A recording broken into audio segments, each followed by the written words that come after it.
Olá, meus queridos irmãos, louvado seja nosso Senhor Jesus Cristo, amada seja a Virgem Santíssima, nossa Mãe querida e o nosso modelo de virtude. Com a graça de Deus, estamos aqui reunidos mais uma vez no dia de hoje para meditarmos no 24º dia da nossa preparação para a nossa consagração a São José. E nós temos hoje como tema Modelo dos Trabalhadores, rogai por nós. Sim, nós não temos dúvida que São José é para nós um modelo de trabalhador, não só porque foi modelo de provedor, trabalhando na carpintaria em Nazaré para sustentar a Sagrada Família, trabalhando no Egito, em terras estrangeiras também para sustentar a sua família, como a própria igreja dá a ele, né, o título de patrono dos trabalhadores, e São José tem uma festa dupla. Nós celebramos São José no dia 19 de março, mas também celebramos São José no dia do trabalho, e a gente vai contar um pouco dessa história para vocês no dia de hoje. Graças à sua mesa de trabalho, junto à qual exercitava o próprio ofício juntamente com Jesus, José aproximou o trabalho humano do mistério da redenção. Né? Imagina ali, a gente vê a iconografia trazendo isso para a gente também, a arte sacra, né?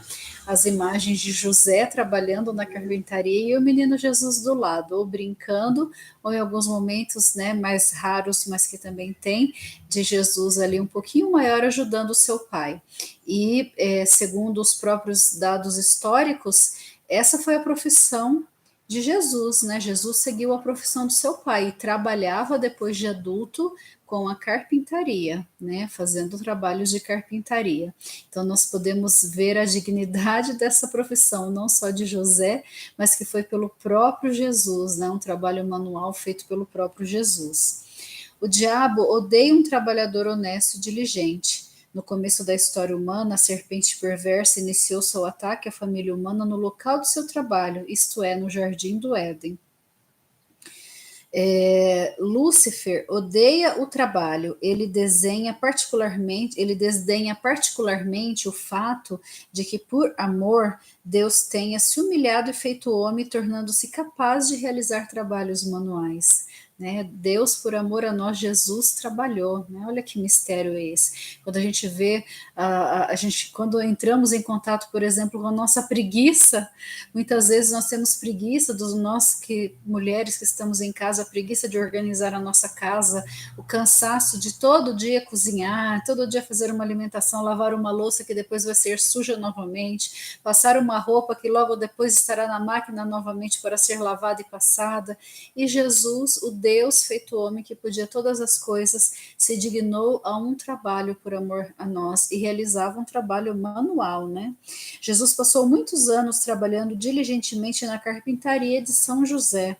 Foi uma preparação para sua reentrada na oficina original da humanidade, um jardim especificamente, o jardim do Getsemane, e para o cumprimento da obra da nossa redenção, ou seja, o cumprimento total da obra da nossa redenção, que poderia ser apenas uma única gota de sangue de Jesus, se deu inteiramente com a entrega dele total na nossa dimensão humana, tendo os mesmos sentimentos que nós ali, exceto o pecado, né? Mas sentindo fome, frio, calor, medo, tristeza, dor, saudade, e também trabalhando, né?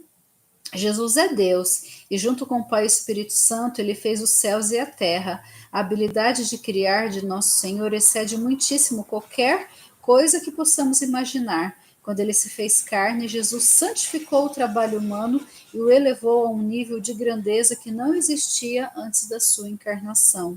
Embora divino, Deus humilhou-se a si mesmo, tornou-se um homem e trabalhou como um homem.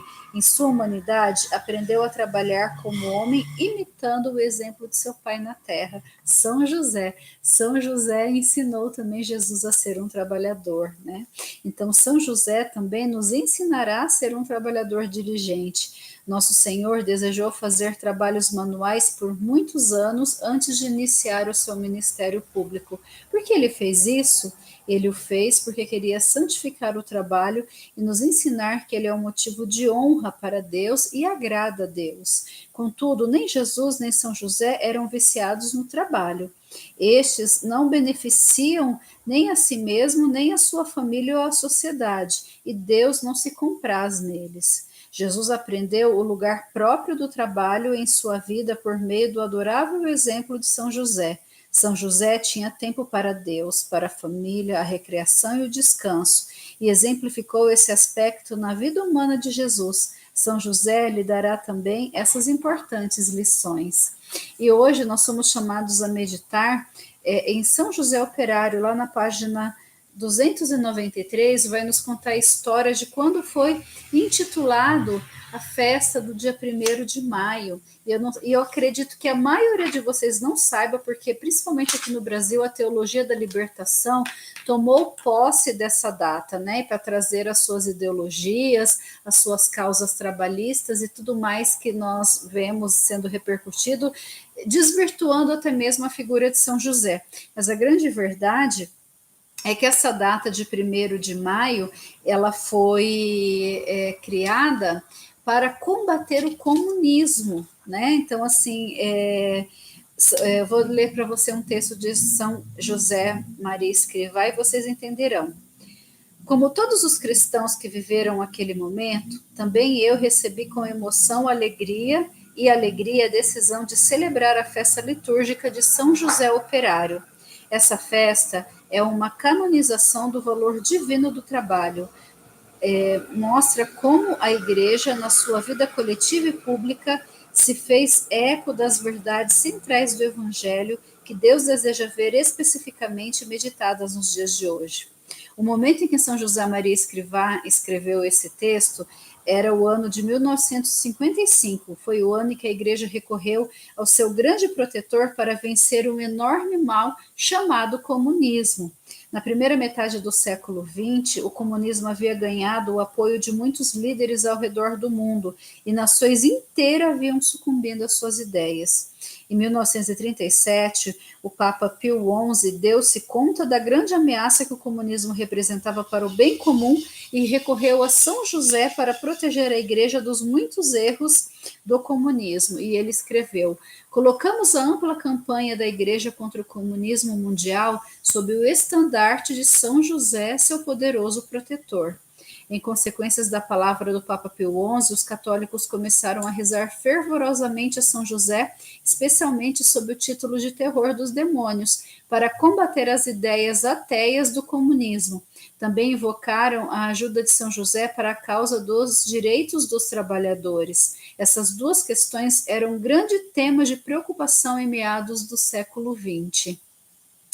A esse propósito, você sabia que em meados do século XIX, o dia 1º de maio era celebrado em muitos países como um feriado secular? Era chamado o Dia de Maio e não era um feriado nem religioso nem político.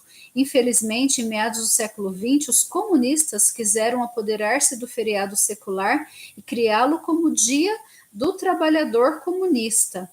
O novo nome do feriado e a ênfase nas ideias comunistas eram vistas como meio de influenciar as massas.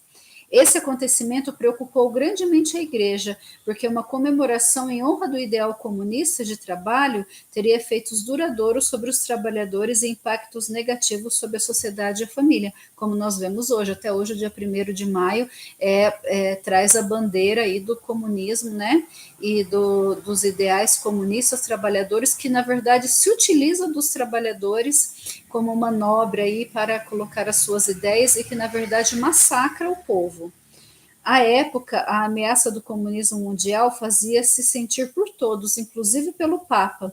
O vigário de Cristo, o venerável Papa Pio XII, voltou-se para São José como fizera o seu predecessor e denunciou as falsidades do comunismo ao elevar a dignidade dos trabalhadores de uma maneira muito específica. O que então nosso querido Papa Pio XII fez? No dia 1º de maio de 1955, ele declarou o dia 1º de maio como festa litúrgica de São José Operário. E ele escreveu da seguinte forma: estais satisfeitos com este nosso presente, queridos operários?